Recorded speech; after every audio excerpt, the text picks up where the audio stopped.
Howdy, Kevin Maloney from the Maloney Method. Today's show is going to be on confirmation bias and how it affects your training and the science of habits. We'll start off with confirmation bias. Everybody's familiar with it. Boom, something happens. The facts are not consistent with what you want the facts to be. So what do? You contact a bunch of people that you know will agree with what you want the facts to be. If you went up to 10 people on the street and said, here's the facts, nobody would agree with you. But you can call certain people to confirm that you are correct. So the narrative that you have created in your mind, you feel comfortable with. Now, how does it affect your training? Another type of confirmation bias is self-confirmation bias. We all have several people in our head that are always having a conversation. There's always a narrative inside between this person and that person. Now, in your training, let's say you decided to set a program where you're going to be a morning trainer, you're going to get up, you're going to do this, you're going to do that. Over time, there's been an attrition, okay? There's been an attrition. So what happens is, you eventually don't train anymore. But what you do is you go to people so that you could feel more comfortable with the decision not to train, and you tell them, look, I can't train anymore because my schedule is too compressed. I have too much responsibility during the day. When I get home, I'm too tired. You will go to people that will say, of course, look at the schedule you have. How could you possibly train? So you will confirm the narrative of the person who quit. You will never go to a person who has trained and has made it a lifetime thing. You will never go to that person and say, look, here's my situation. I didn't get up on time. I got too much to do. I've got the kids. I've got this. I've got that. When I get home, I'm too tired. I've got to have some time for myself. You will never go to a real trainer and say that, because a real trainer will say, look, you can get up earlier. Let me go over your day. We all know that most of the day is filled with minutia, okay? So you go over your day, the real trainer will say, here's a spot here. Here's a spot here, and here's a spot here. So the other person in your brain, okay, that says, hey, I feel comfortable with the fact that I quit, okay, doesn't like this other person that actually gives you the truth. You quit because you quit, okay? You had time, you just did not dig in. We keep emphasizing these points because sustainability is the most important thing you can have for any program that you go on. In fact, there is no reason to even start a program if you're not going to do it for your life, okay? There's no reason to even start, okay? That's why when I see a lot of these different shows that do this, do that, they can't be sustained, okay? But our Maloney Method is the training of the body and the mind. We emphasize a lot the mind, okay? Because it's the mind that will make the decision to quit, okay? The bottom line is you are the decider. So when you have these people who are in conflict in your brain, one says you have too much to do, the other person says, be serious, okay? You don't have too much to do. Try and seek out the person who's a real trainer and ask them their opinion. Do not go seek out people who say, oh yeah, absolutely, your schedule's crazy. You have too much to do. I don't even know how you did it for a month. Don't seek those people out. Seek the people out that will just give you the truth.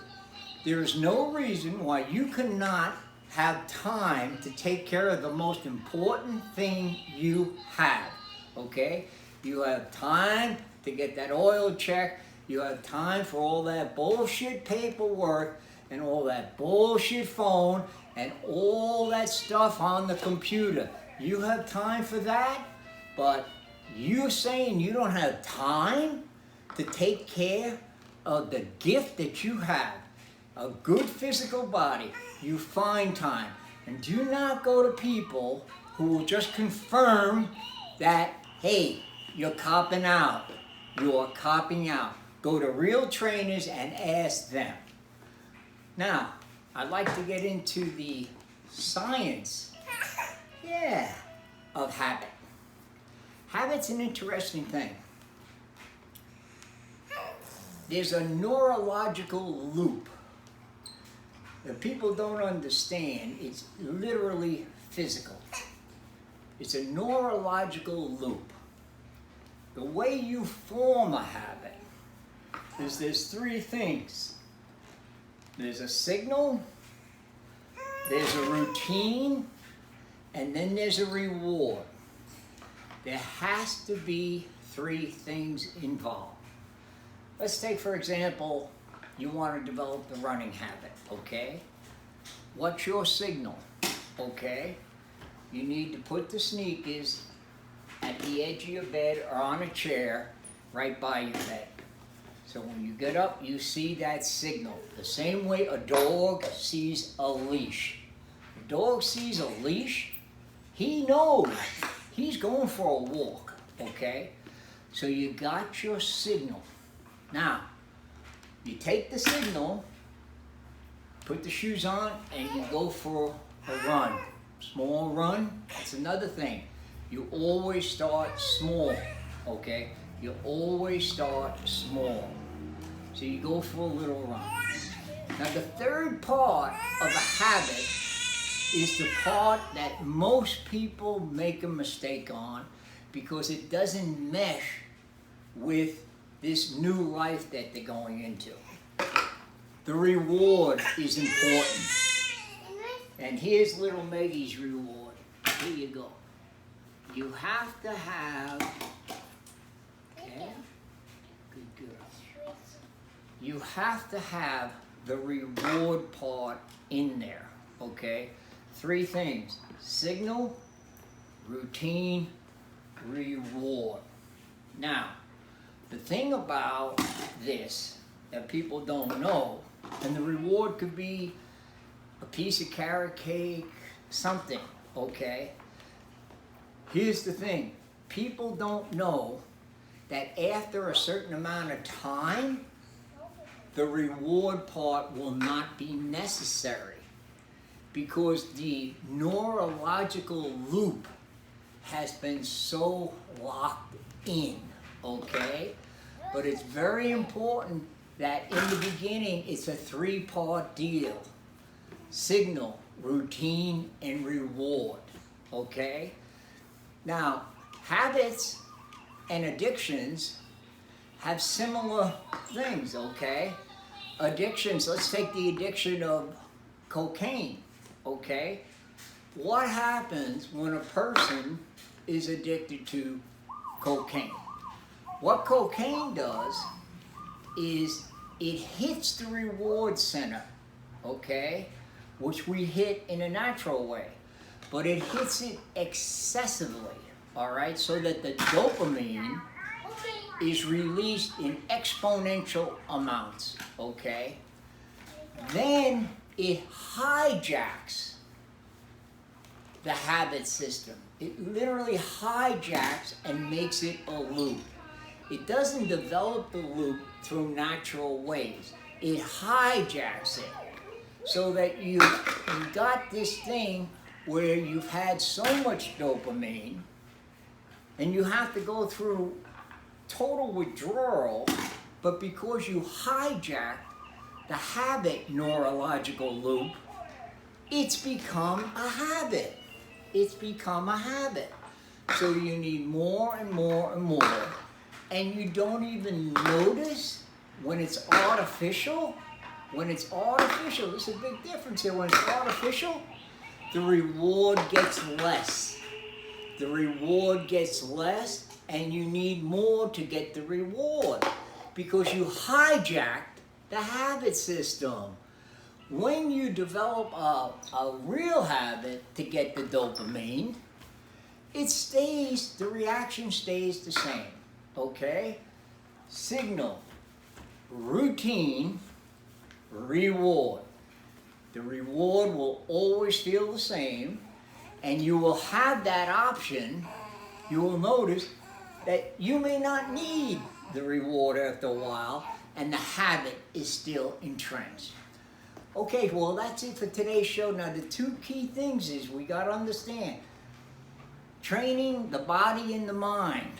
Okay, the mind is the thing that will cause you to change or quit or something.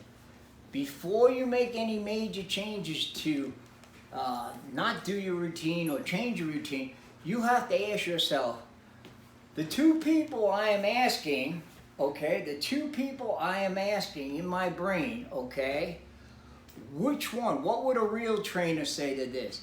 Don't look for people to just confirm what the facts are not consistent with. As far as habit, remember, you got to have 3 loops in the beginning. You got to have 3 loops. And the beautiful thing in habit forming is after a while, even if you take the reward away, the habit stays.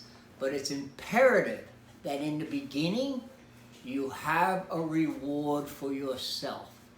Now, Friday, we're hoping to start our new little thing where we bring in the common man or common woman and we find out why training has become part of their life and what it has done for them. So to communicate, we are at MoloneyMethod@gmail.com. That's Moloney with an O, Moloney. We also do personal training, and we look forward to hearing from you and seeing you on Friday with another show with our view of things. Good to see you. Boom.